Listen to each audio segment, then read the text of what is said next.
afternoon and welcome to Infectious Disease Grand Rounds. There is no commercial support for today's program. The speakers and planners have disclosed no relevant financial relationships with any commercial interests. If you have a question for the presenters, please hold until the Q&A segment at the end of the talk.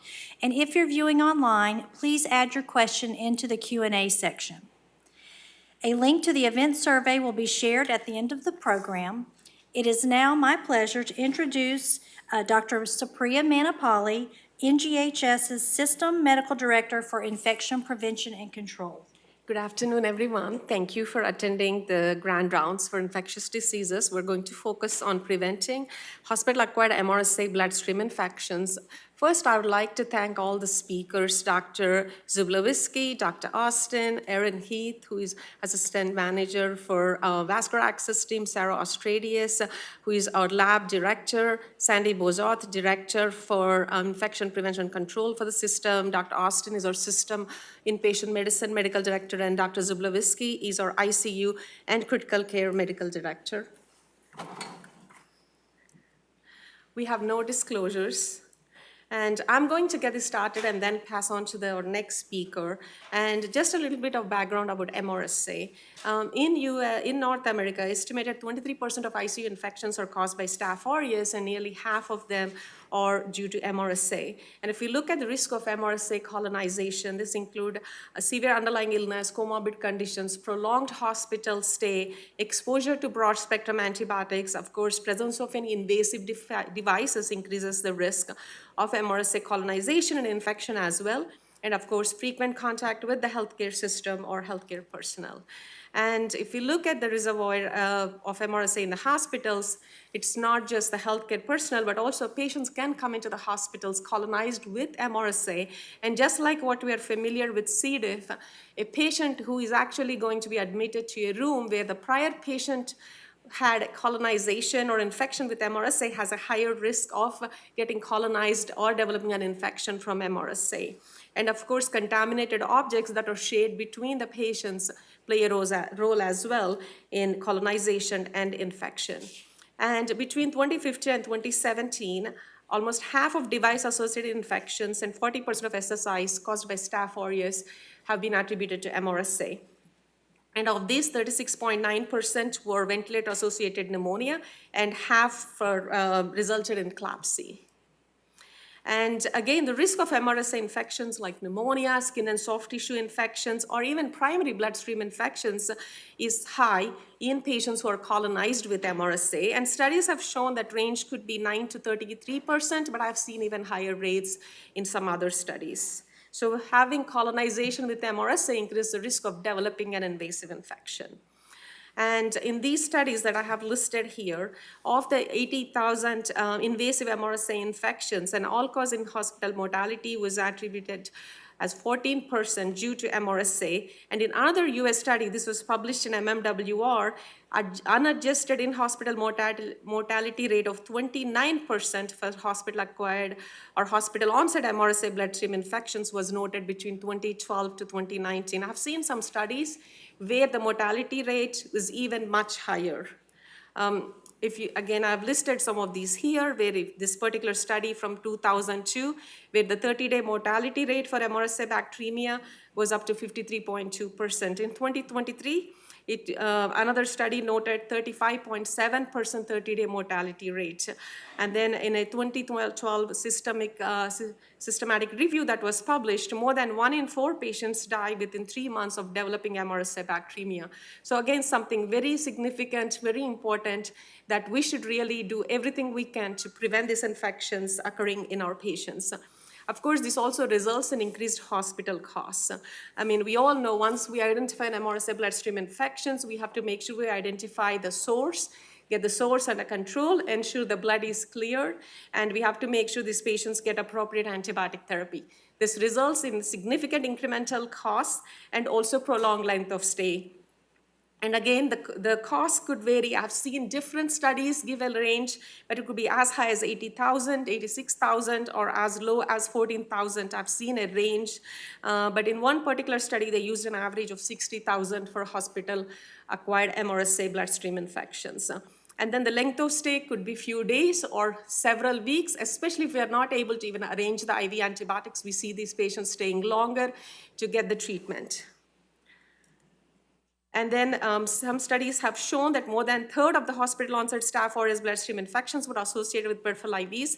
Normally, we focus a lot on central lines. We don't really think about peripheral IVs resulting in infections, but peripheral IVs can result in bloodstream infections. And again, depending on the study, in one study I saw it 25%. In this particular study, they noted 1/3 of them. So again, a significant number of infections, MRSA hospital onset bloodstream infections, can be caused by peripheral IVs. In this particular study that was done at Jackson Memorial Hospital, they noted pneumonia as the primary cause for hospital onset bloodstream infections, followed by skin and soft tissue, and then vascular access devices. And there was also contamination was attributed as the cause, even though we never ignore MRSA in the blood as a contaminant.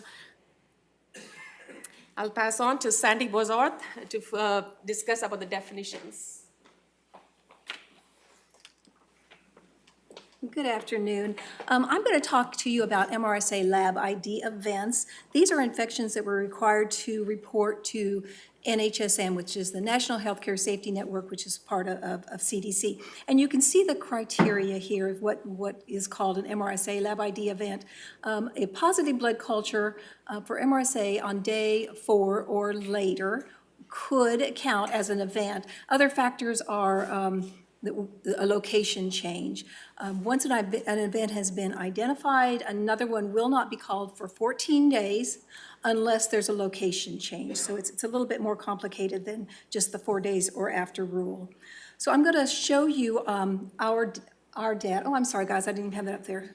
I'm going to show you our data here at the health system. And as you can see, the larger hospitals have more events. We might expect that they're the more, this is where the serious illness patients are housed. This is shown as a standardized infection ratio. Now, a ratio is different than a rate. A ratio is the number of observed over the number predicted. So all of our positive blood cultures are sent to NHSN, and so that's the number observed, and then they can behind the scenes tell us how many they predicted us to have. And there was a time when we were shooting for a SIR of 1, which meant we were having the number that they predicted. So if we had 5 events and they said, you know, we thought you'd have 5 events, 5 divided by 5 is 1. But you can see over at the very far corner, Leapfrog and even QHIP have lowered that benchmark. So we have to be a lot better than what we used to be. And we still have a lot of opportunities, as you can tell by our data. The number that's in the parentheses is the actual number of events. So this is the SIR and then the number of events that calculated into that SIR. So I am going to talk to you about 3 cases that we've identified this year. This first one was a patient that came in, had a history of MRSA in his record, so we felt that this patient was probably colonized. Admitted for agitation and dementia. Blood cultures weren't done until day 9 when the patient had some symptoms that they felt, you know, pointed to infection. Had an infected IV site, and you can see the duplex scan results here. Showed thrombus. So the source was this right upper extremity superficial thrombophlebitis from the peripheral line, which had led to MRSA bacteremia. Next is a patient also colonized, had a nasal screen upon admission, was in for a long time. More than 30 days after admission, the blood culture was positive for MRSA. The patient had a PICC line in place, had several peripheral lines. Also at that time had some respiratory symptoms, developed pneumonia, sputum culture was positive for MRSA. So what caused it to go into the bloodstream, we don't know. Was it secondary from that pneumonia? Was it because of the PICC line? Was it something from the peripheral IV? Lots of opportunities there to see that. The last one here, again, colonized patient, identified a year prior. This one we did blood cultures on admission, so it was less than that 4 days, so that didn't count as an event.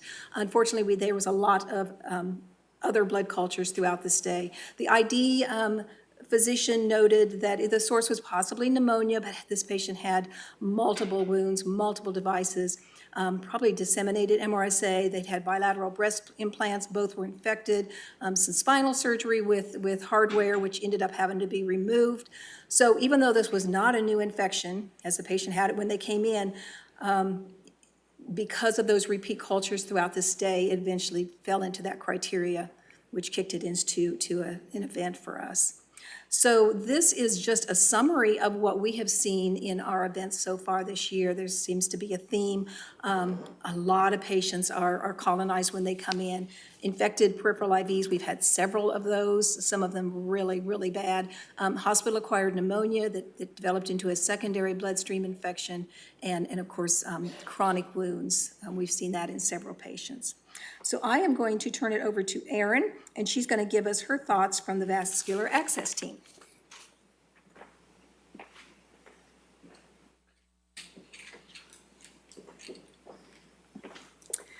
Hello, my name's Erin. I am the Assistant Nurse Manager for the Vascular Access Team, and I'll give you the Vascular Access clinician's point of view on hospital-acquired bacteremia. The literature and individual observation points to high failure rates, including infection for PIVs everywhere. Why are high failure rates accepted for the most commonly performed invasive hospital procedure, and how can we help improve outcomes? ANTT applies to our PIVs and arterial lines too. It's not surgical asepsis, but is the concept of key part and key site protection achieved by integrating standard precautions such as hand hygiene and PPE with appropriate aseptic field management, non-touch technique, and sterilized supplies. It is designed for all invasive clinical procedures and management of invasive medical devices. This includes VAD insertion and management and infusion administration. A key site is any portal of entry into the patient that could cause infection. A key part, that's including the VAD site, so we don't want to retouch our VAD site after the proper scrub and dry times. A key part is the component of equipment within the procedure that, if contaminated, is likely to contaminate the patient. So our syringe tips, our Marilure ends of the IV tubings, we want those capped with a red cap, not just hanging in the air, and the spike on the administration set. There's a big focus on IV insertion success and less of a focus on asepsis. There are many variations in technique with traditional and ultrasound-guided insertions. So how can we improve? Training on correct technique and ANTT, what it is and how to apply it. Ongoing competency assessments can help clinicians gain a better understanding of why, what they do, and how they do it is important.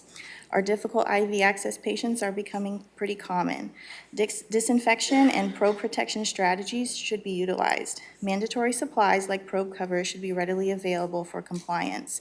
Supplies for an ultrasound-guided IV insertion are selected based on an at-hand availability. So kits are used for IVs, midlines, and central lines. Kits are recommended for better infection prevention outcomes. Ultrasound-guided IV kits could be considered for best practice, especially those clinicians who insert these in other departments other than the vascular access team who carry all the supplies with them. Other departments may not have easy access to all the necessary supplies. A kit would bring an increase in the availability of supplies, including sterile gel and probe covers. Right here we see a lot of opportunities a VAD can become contaminated. And there are some things not everyone thinks of when coming in contact with all the little parts and pieces of the whole unit. So we can start at the VAD insertion site down here. Insertion location matters for multiple reasons, including that if the insertion location is outside of an area of flexion, it can have less catheter movement and more dressing adherence. So there's going to be less risk for infection, phlebitis, and infiltration. A well-placed IV with a good securement has less risk of those complications. When preparing for insertion, best practice is to protect those key sites and key parts. How we set up our supplies for insertion and for medication administration matters. If there's a complication at the site, quick recognition is crucial. To identify a complication, we need to know what are the signs of a complication, how should I intervene, and who should I escalate this to. Every VAD should have a phlebitis score assessment. There are 3 types of phlebitis, including mechanical, caused by catheter movement or trauma, chemical triggered by irritant or vesicant properties and infectious phlebitis from contamination. Clinicians should be aware of how often to assess their IVs, which can vary depending on infusates and level of care. Clinicians should be aware of what their phlebitis scores look like. 0 is normal appearance without pain. Pain is listed on the scale starting at a level 1. Don't dismiss your patients. Many clinicians will tell the patient that's normal. We're going to continue to monitor. They shouldn't feel pain with their infusions. IV is either not placed correctly or they're receiving an irritant or vesicant. Choose the smallest catheter for best blood flow around the catheter for hemodilution and consider fluids for hemodilution. The extension here, that should be placed on your IV every time instead of just the needleless connector at the end of it. So then there's not a disruption of the dressing to take that needleless connector off and place the extension tube on there. That can be an increased risk for infection. Then there is the IV needleless connector that you see on the end of all the IVs and central lines. We have positive pressure needleless connectors here at NGHS. And why is that important? It's because we have a flush lock sequence that correlates with positive pressure. There's different needleless connector types, and that means you flush, you disconnect, and you clamp. So you should be using a pulsatile flush push pause when you flush. And that actually helps reduce infection risk by clearing away debris and deposits, so bacteria is less likely to adhere or grow within the line. Without these techniques, a clot is likely to form, and where there's a clot, there's an increased chance of infection. Working our way up the photo, we can see other opportunities of contamination, including the ports, which all hubs should be scrubbed. So how can we improve? Education, establishing a bundle, much like our CLABSI bundles, but for peripherals and arterials, regular line surveillance and follow-up. Are we in need of product reevaluation, different IVs? Will addressing with better securement help improve outcomes? Here we have to make a choice. What's your VAD choice and why? All VADs from peripherals to central should be cared in the same manner to help decrease infection risk. Multiple devices and multi-lumen devices have higher risk for infection. When one is placed, can any of the already existing VADs be removed? Ask yourself, is this line necessary? Midlines are appropriate for peripherally compatible meds for up to 29 days. Keep in mind that it's 1 lumen, 1 point of access. If there are multiple incompatible medications, would a different line be a better option? Keep in mind the medication properties.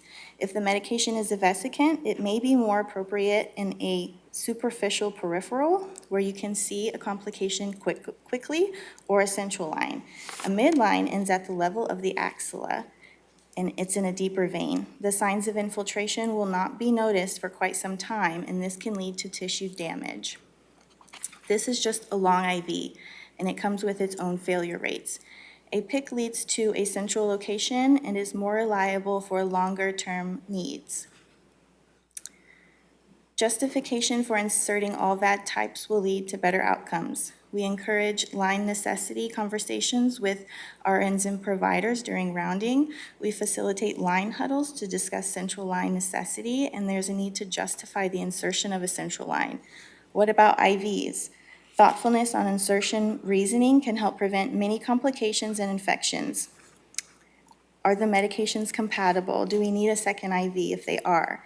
Can the meds be retimed so another IV doesn't have to be inserted? A 2023 SHEA study, it was titled Preventing Healthcare-Associated MRSA Bacteremia, Getting to the Root of the Problem. The study analyzed gaps at a high-risk facility. This facility identified that IVs were the cause of 25% of all MRSA bacteremia events. NGHS identified our MRSA rates are associated with IVs 30% of the time. Gaps in this study included inappropriate IV insertion techniques, so back to the ANTT, inadequate documentation with the phlebitis score, prolonged IV dwell times for just in case, and lack of standard IV assessment, meaning early signs and symptoms were being missed. All this sounds familiar, right? Corrective actions include education, IV insertions only when clinically required, assessing IVs for necessity, and required daily phlebitis assessments. Many just-in-case IVs are placed or kept in case a patient codes, in case more meds need to be started. There are many studies that point to poor outcomes with idle IVs. If an IV is not necessary for any IV therapy, they may not be assessed, looked at, flushed appropriately. It may go unnoticed that the IV is no longer good. In an emergency, precious time can be wasted thinking you'll have an IV to work with or assessing your current IV. That could be time spent getting another IV or IO. We all like to keep our patients included in their plan of care. I think we can benefit by educating our patients and their loved ones on what to expect to see. What does good care of my IV look like? They should feel empowered and safe to speak up, ask questions, and report concerns. They should be taught to expect hand hygiene, scrubbing the hub, getting a dressing change every 7 days or as needed if it's peeling off, saturated, or dirty. Signs and symptoms can be reported and heard, including pain, redness, and swelling.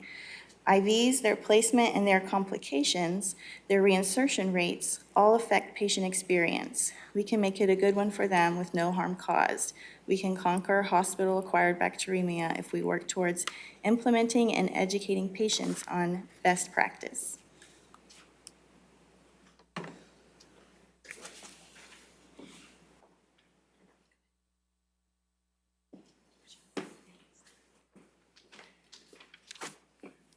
All right, I am Sarah Orstadius. I am the lab director here at the Gainesville, Habersham, and Lumpkin locations. Today I get to talk to you about blood cultures with a big focus on our reduction in our contamination rates, but just also ways that we can help to support the reduction of false positives and possibly MRSA infections. First thing that we're going to talk about is that it's going to be important that you have all of the supplies needed to collect your blood cultures. Missing something as simple as the alcohol prep pad or the chlor prep pad can increase your chance of contamination of that site if you don't do that proper cleaning. And then something like the lack of the blood culture bottles, missing blood culture bottles or the incorrect blood culture bottles, we're not going to get the results that you might need for the lost my spot, sorry. You're just not gonna get the results that you're looking for with those positive blood cultures. So skin contaminants can have a big impact on what we're looking at with our positive blood cultures. They have lots of downstream effects with the skin contaminants. They lead to false positives, which is an average of about $5,000 per skin contaminant. There's extended lengths of stay that's along with that, and then increased mortality rates.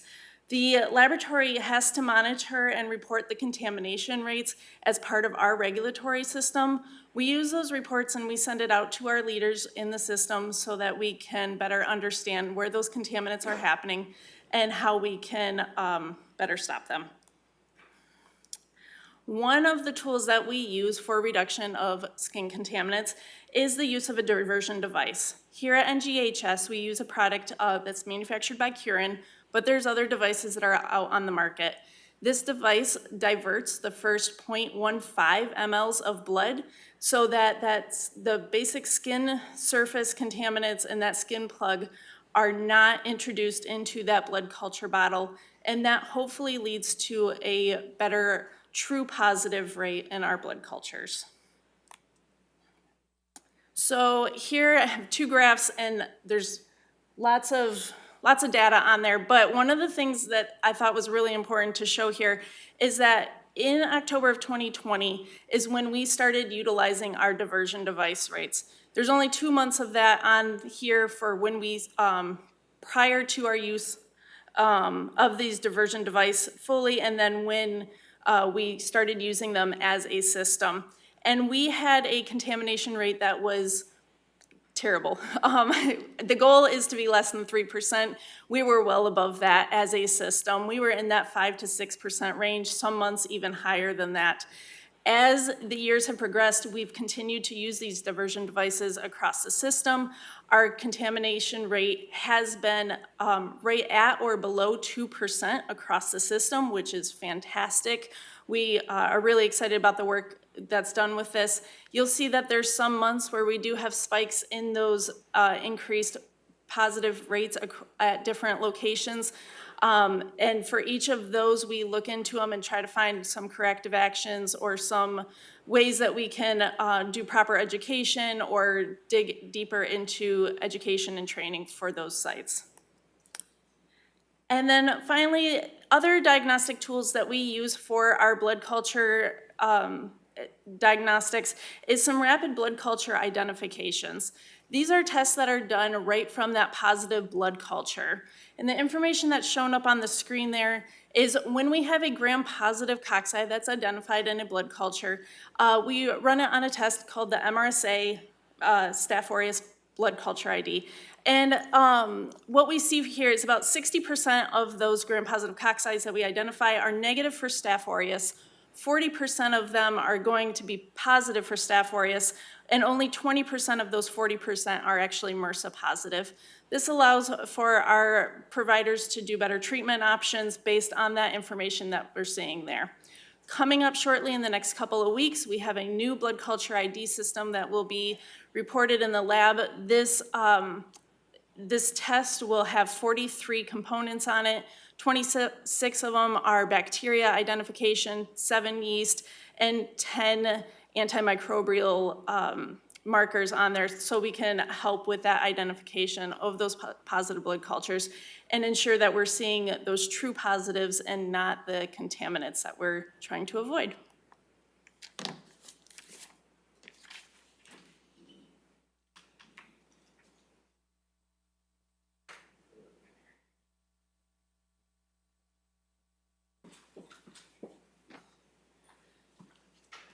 Okay, you're probably going to have heard a lot of this already, but looking at it from a hospitalist perspective, somebody who's rounding on hospitalized patients, you have your IV, and you know, everything seems to look okay when you're looking at it, but newer quantitative microscopy techniques are able to actually detect what's going on. So using this new technology, basically this is what you find when you really go underneath the bandages. Bacteria, we begin with only one. Bacteria, two is what we then become. Bacteria, each of us becomes two more. Bacteria, we are stronger than before. Bacteria, we keep growing at this rate. Bacteria, no longer shall we wait. Bacteria, the plan now unfolds. Bacteria, we will take over the world. So anyway, we can't be sanguine. You obviously can't see it, but and just as a disclaimer, that's not an actual electron micrograph. So oops, keep going. So you know what can we do? If you're ever talking about anything in front of Dr. Mannepalli or Sandy Bozarth, you can't go wrong by saying hand washing. So you wash your hands. I mean, you know, sometimes a lot of this stuff is very simple, but you know, it's very powerful. Looking for signs of inflammation in your patient's lines each day. There's this terrible joke that doctors used to tell about each other's specialties. It used to be, how do you hide a $10 bill? And there used to be these jokes like, how do you hide a $10 bill from a radiologist? You put it on a patient. How do you hide a $10 bill from a plastic surgeon? You can't. And then there used to be, how do you hide, and $10 was a lot back then. I'm going back in my time. And the joke about internists was, how do you hide a $10 bill? It's like, put it under a bandage, because we don't look. So we probably should. I'm guilty of this myself. And we should be probably the advocates for it as providers, because we have nothing to lose if we report an IV that looks inflamed, only to gain. The nurses, you know, everybody has their own barriers, and if it means more work for you, there's a barrier. You may want to say, hey, it's okay. Doctors have their own barriers. Not putting down nurses at all, but you know, we can definitely be a catalyst for saying, hey, that line didn't look good. Early IV to PO conversion, if you get the line out, obviously it reduces the the chance of having MRSA from a skin source. Again, avoiding the unnecessary use of broad-spectrum antibiotics that can lead to colonization with MRSA and increased rates of resistant bacteria, and specifically third-generation cephalosporins and fluoroquinolones. We're working really hard on our HAPI prevention, so again, avoiding breaks in the skin barrier, all that turning and stuff. A lot of reasons to do it, and one of them is to prevent portals for entry into the skin. What about thinking about it just not for this hospitalization, but for the next hospitalization? People don't use IV antibiotics, IV drugs outside as much as they used to, I think, because they can smoke it or they're more potent, but they still use IV drugs. Whether or not they're using IV drugs, they're still at higher risk for getting different types of infections. For opiates, people are using IV opiates, you can send them to the NGPG Family Practice Clinic, which does the medication assisted treatment of drug addiction, getting people on buprenorphine if it's an opiate. Of course, we've all seen meth addicts who pick at their skin. So any type of treatment, you may not be able to fix it if they come in infected, but you might be protecting yourself down the road. Of course, good blood sugar control in our diabetics helps to keep the immune system. I understand that when your blood sugar is getting over like that 180 range, your white blood cells become essentially like stoned, like they just can't handle infection, so you lose some of your immunity. Watching those perioperative bundles for the people who are in surgery. And there's been some talk about oral care for preventing pneumonias, which were a big source of infection. And possibly, we've all seen people who their skin just looks terrible. At some point for immunosuppressed people, while it's not generally, I think, recommended universally, but skin and potentially nasal decolonization may be something that we'll be doing in the future. Maybe we'll get a risk score going.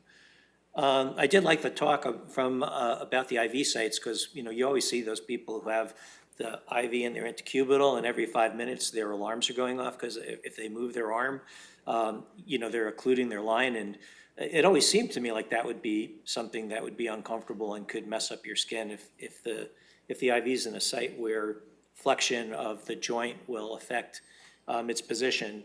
So looking for those sites seems like a great idea too. And that's it for me. Good afternoon, and thank you for this opportunity. I'm Dr. Zubelevitskiy. I'm Assistant Medical Director for Critical Care. I'm an intensivist, and I'm a minimalist. In fact, one of my colleagues says I'm practicing Zen critical care. So we kind of practice in now, and we use minimal resources. And I don't have fancy cartoons like Dr. Austin in my presentation just because I'm a minimalist. But I'm going to let everybody in on this big secret, this big intervention, and and I guarantee it works 100% of the times that you employ it. And the intervention is you want to avoid device infections associated with devices. They don't put devices in, right? I can stop right here, but I like to use this opportunity to kind of perhaps sell a different paradigm in practicing medicine. So medicine is very conservative field, and we kind of do things just because that's how we used to do things all the time, and sometimes we should stop and think whether we should change our practices. So the traditional paradigm is in ICU, patients are sick, therefore we need to do more for them. And we actually feel guilty if we don't. Well, whether it's the right thing to do or not, I don't know, but we should reconsider it and perhaps not associate the acuity with number of interventions we do, especially when it comes to devices.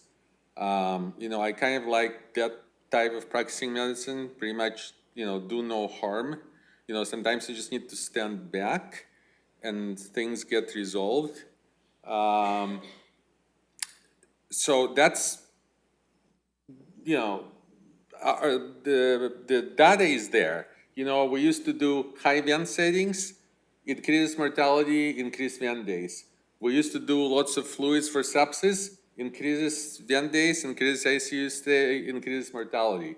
We used to do transfuse a lot, increases mortality. We used to, a map of 65 is great, why don't we shoot for 85? Well, apparently not so good. Corticosteroid, when I train, everybody gets gram of sodium medrol, and nobody dies without pulse dose steroids. Well, not such a great idea. More antibiotic doesn't work.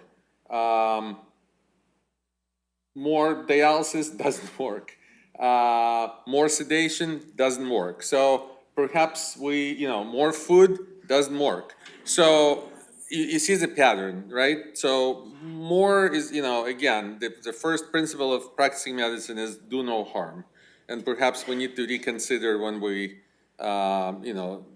suggest high intensity interventions. So glycemic control, same thing. More tests, doesn't work. So when it specifically comes to lines, and especially central lines, and that's what we do a lot in ICUs, the concern is always, what happens if, we have extravasation, we have phlebitis, big deal. Well, if you look at the data, it's really not the big concern, major concern. So, using peripheral IVs for vasoactive medications, 700 patients, 19 extravasations, 0 harm. They injected, locally injected high dose epinephrine. Is it a big deal? 59 cases, 32, 32 were injected, no harm. Digital nerves blocks, 3,000 patients, no complications, right? None of it is central line. All of it is peripheral, peripheral effects of vasopressors. People with asthma receiving epi, 220, 11 extravasations, 0 harm. Again, I think you can see the pattern. Same. 270 patients, no single case of major damage from not using central line for vasoactive medications. How many times I'm told this patient is on levo, you have to put central line, and actually people tell me there is a policy for that, which nobody can produce, but at least that's a belief in the system that everybody needs central line. And, the extravasations, though we don't see it, considered to be a big deal. But central line infection is not a concern. So every time, my recommendation is every time you consider central line, consider a big picture. It's not only about extravasation, it's not about central access. What are you benefiting? What are the benefits of doing central line? What are the side effects, including infection? So I just kind of like to end with this. If less is more, you can imagine how more is. So, I'll stop right here and we'll move on to the next topic. Thank you. I'd like to thank all the speakers again for sharing their perspective. They've covered all the key points. I think hand hygiene, hand washing, very basic, very important. And if we look at our hand hygiene compliance, and Sandy, correct me, we range between 40 to 60% on average. So we really have a lot of room for improvement when it comes to hand hygiene compliance. That's basic. We can implement a lot of other fancy things, but we're not going to change this around if we're not going to improve our hand hygiene compliance. If we look at strategies for decreasing MRSA hospital-acquired infections, there's several things we have noted in some health systems systems where they have implemented decolonization of all the patients that are admitted, or focused on patients who have devices. Of course, decontamination of the environment, disinfection, cleaning of devices that are shared between patients is very important. And again, making sure we're preventing person-to-person spread with hand washing, and then prevent any device procedure-related infections. I think our speakers have alluded to, several really good points. Of course, hand washing, early IV to PIVO conversion. Not every patient, that's a cultural thing that every patient who is admitted to the hospital should have some sort of an IV access. We really need to be questioning that and see what we can do different. Years ago, we used to leave peripheral IVs for only 96 hours, and then they would be changed. But then guidance changed. Best practice guidance now is they can stay as long as they're looking good and functioning. I think that's the key. What do you mean by they're looking good? Are we having a monitoring system? That's where Erin alluded to the phlebitis score, where it goes from 0 to 3, some go to 0 to 4. But the key is that if we see any signs of phlebitis, we remove that line. As part of our physical exam every day, we're looking at the vascular access sites and removing those devices if we're seeing any early signs of infections, and not leaving them in until they become bacteremic. This is a lot of the slides that I follow as conclusion are really from the SHE guidelines for MRSA prevention. And the key first thing is to have a robust program for monitoring for these infections, which we do. We report that to CDC and HSN. What we don't do currently is screening for colonization at the time of admission. We used to do that years ago. A lot of hospitals did that. We moved away from it. Is that something, if we continue to have high rates, should we revisit, at least in certain high-risk patient populations? That's something we're considering. Hand hygiene, again, cannot stress the importance of hand hygiene, not just of healthcare personnel, but also patients and also visitors. And then decolonization, as I mentioned, again, this is something we're really considering. We currently use chlorhexidine bathing for patients who have central lines and all the patients in the ICUs and IMCUs. Should we expand that further? Also, we should look at how we are performing that CHG bathing, not just checking the box that getting it is enough. We need to make sure it's being performed where we're getting the benefit from that. Should we expand that further for those who have MRSA risk or colonization? Dr. Austin mentioned about some sort of a risk score where we add maybe some sort of intranasal antiseptic to decrease the infection risk for the patients. I think the key is that if we do the topical with the CHG, it reduces the bioburden on the skin and helps decrease the transmission, but the intranasal therapy reduces the infection risk for that individual patient. Again, this one I wanted to mention about the Reduce MRSA trial. A question that keeps coming up is we stopped isolating for MRSA years ago. What if we just go back to putting patients with MRSA in contact isolation? Would that get our numbers down? And studies have shown that's not true. As long as we're washing our hands, fine. And the most important thing is we're washing our hands, maintaining our lines properly, inserting them properly. I think there are other strategies that can be done that will have a bigger impact than just going back to isolation for MRSA. And in this particular trial, they did universal decolonization of ICU patients with daily CHG and twice daily mupirocin, and found that was superior to screening and targeted decolonization, or screening and targeted contact precautions for preventing MRSA hospital-acquired infections. In this particular study, the active bathing to eliminate infection trial, they really focused on patients outside of the ICU who had medical devices. They included patients not just with central lines, but also with midlines, lumbar drains, any other medical devices. And they saw a reduction in MRSA events after introducing this or expanding the decolonization with both CHG and nasal antiseptic to patients with medical devices outside of the ICU. And we already do this for implant surgeries, but what we have an opportunity is patients who are admitted to the hospital and then need a surgery. I think we do very well with elective surgeries outside of the hospital where they're screened or they're decolonized with chlorhexidine and intranasal antiseptic prior to the surgery. But there are patients who come in or admitted and then are going for a surgery where an implant is placed. We're working with different surgical groups, but we have an opportunity there to make sure, even if we can't complete 5 days, we do whatever days we can before they go for the surgery in using the CHG and the nasal decolonization. There's some health systems where they have expanded decolonization to surgical units where these patients are receiving post-op care, and they have shown, or they have seen decreased MRSA inpatient infections. And of course, hemodialysis patients are at high risk of infections, especially any multi-drug resistant infections, including MRSA. So again, consider targeted or universal decolonization of hemodialysis patients. And as far as what I could find out in VA hospitals, they actually expand the CHG use to all patients or all inpatients. And again, by just having a MRSA control program where they do universal nasal active surveillance for MRSA, contact precautions for MRSA carriers, hand hygiene, and increased institutional awareness of infection control, they saw a 66% decrease from their baseline of hospital onset MRSA infections. Again, if everything fails, we do everything. We're 100% on our hand hygiene.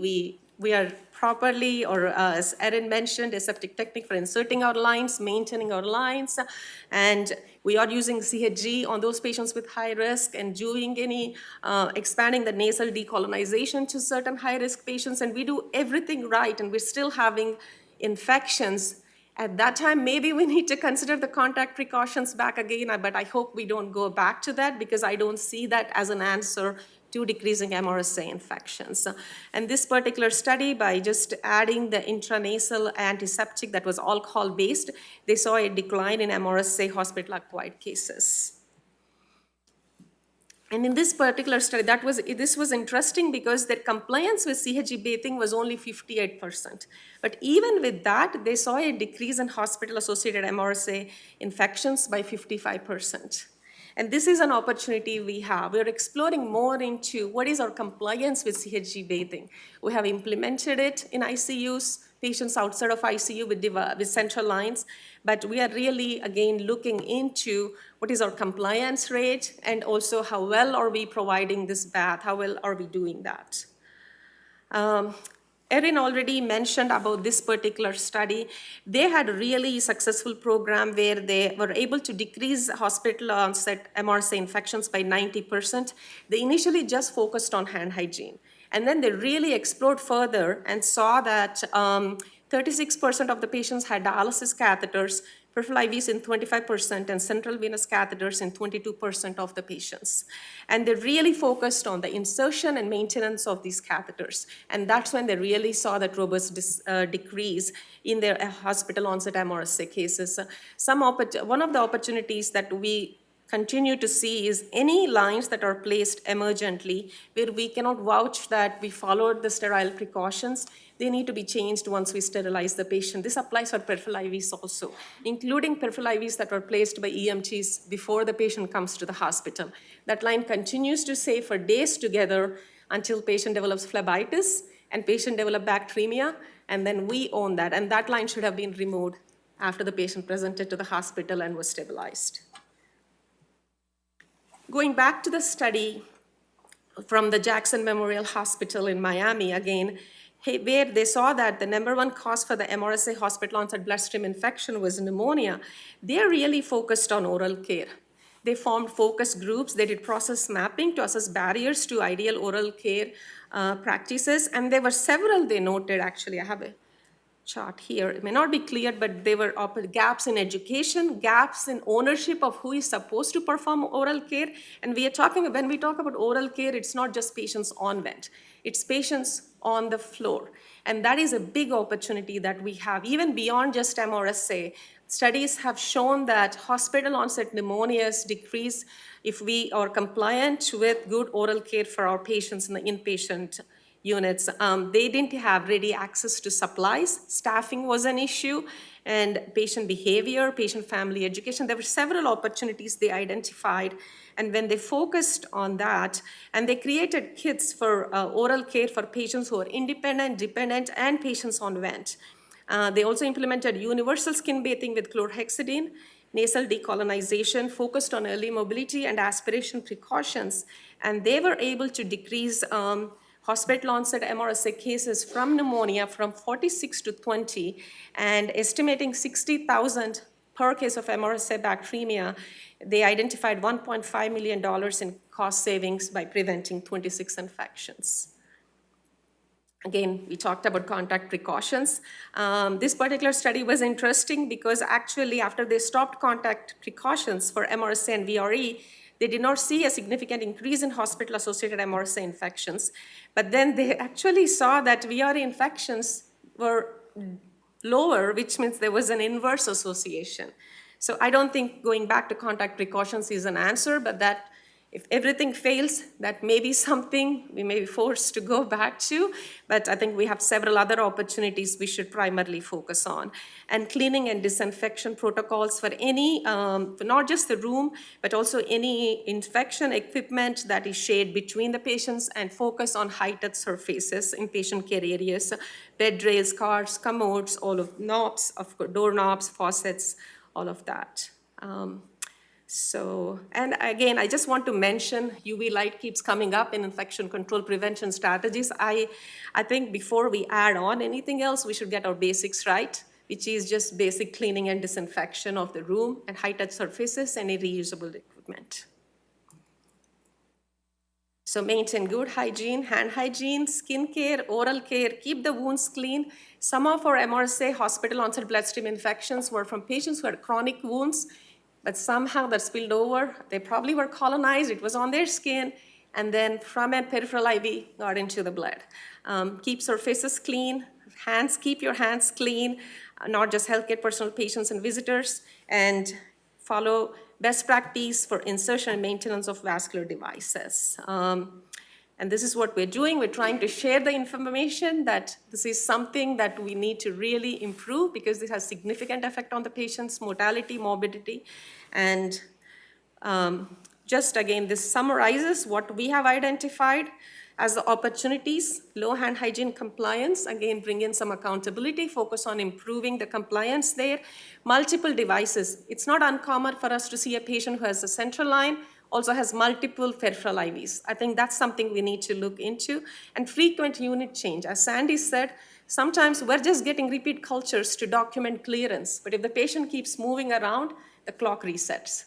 And there are some duplicates that will keep getting reported to CDC. That is not our main issue. We do have a problem with MRSA, but that is something that can definitely cause an issue in over-reporting this MRSA hospital-onset infections and bathing compliance with CHG and phlebitis score. And I have an example of the phlebitis score. And for those patients with history of MRSA, what can we do to decrease that from getting into the blood? This is the example of the phlebitis score. This is something that needs to be hardwired into nursing workflows, so those lines are being evaluated on a regular basis. But this is something we should all be doing when we are seeing patients to see if there are any early signs of phlebitis. I think we covered everything between all of us, but this summarizes the MRSA Lab ID prevention bundle. And Jennifer said all the speakers should come up on the stage for questions. So I request all the speakers to come up on the stage.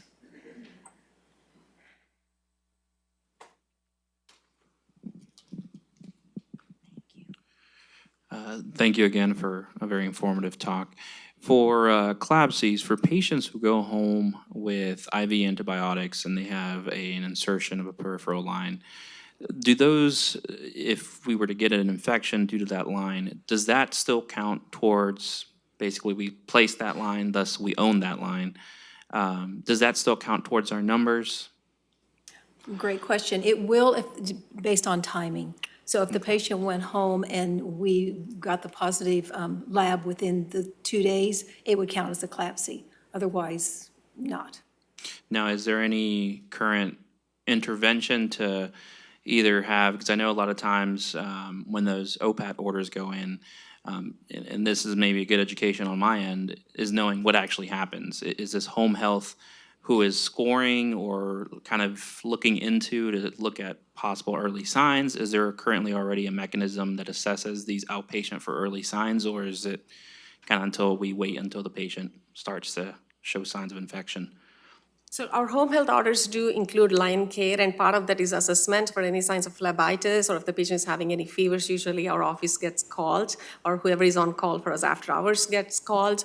And that's how, and of course, we follow them up in the outpatient as well. So we have different ways. If they're coming to the infusion center, that is the best, because somebody's actually laying eyes on the line every day, and there are dressing changes that are done weekly. Unless it's soiled, then they change that even sooner than that. Yeah. I see. Do we have a protocol for decolonization of our patients with MRSA NARS positivity? No, we currently do not. It's one of the things we're considering and getting some pricing and seeing if that would be a possibility. But at this point, there's not anything like that. We used to do that yearly and then moved away, but with the high rate of MRSA hospital on-site infections, now all these things we listed are on the table for consideration. Even screening for MRSA, and Sarah, you'll know the number, it's not going to be inexpensive. It's very, yeah, it's We use a expensive. PCR test, and then adding the nasal decolonization to the chlorhexidine. But given the high rate of mortality, morbidity with MRSA, we're considering all of those, at least in certain high-risk patients. I just wanted to say that I thought it was very interesting about the extravasation and for pressors. Because back when I was an ICU nurse, I also thought that you had to have a central line, and there was some magical policy somewhere that you had to have a central line for pressors. So I just thought that was interesting with all the studies that you showed. So thank you, Dr. Z. I agree with that, and also to take the minimalist to its logical conclusion, and I think very much in tune with, I think, one of the strong messages here. We've always talked about central lines for a long time, and now there's this increasing emphasis on PIVs and their role. I've run into the same issue, definitely during any part of a hospitalization, but certainly towards the end of a hospitalization. There are often times when, in my mind, a patient's risk-benefit of maintaining even a peripheral IV crosses over. And there's especially patients maybe ready for dispo the next day or soon, where I've walked in the room as they're getting their IV changed because their old one blew and they're getting a new one and then leaving the next morning, or some version thereof. And when I've brought up no IV or whatever, sometimes anyhow I hear those same comments. There's, quote, a policy that every patient in the hospital always has to have a working IV. And again, I've never seen that policy and I've argued against it, but it'd be nice maybe if there's not, to disseminate that message. So there is no policy that an IV is required. There is talk that an IV is required if they're on the telebox, if they're being monitored. But we are actually working towards changing that policy to take that wording out so that it's not necessary. And if they're correct, if they're not receiving any IV medications, then they won't be required to have an IV. All right, thank you very much.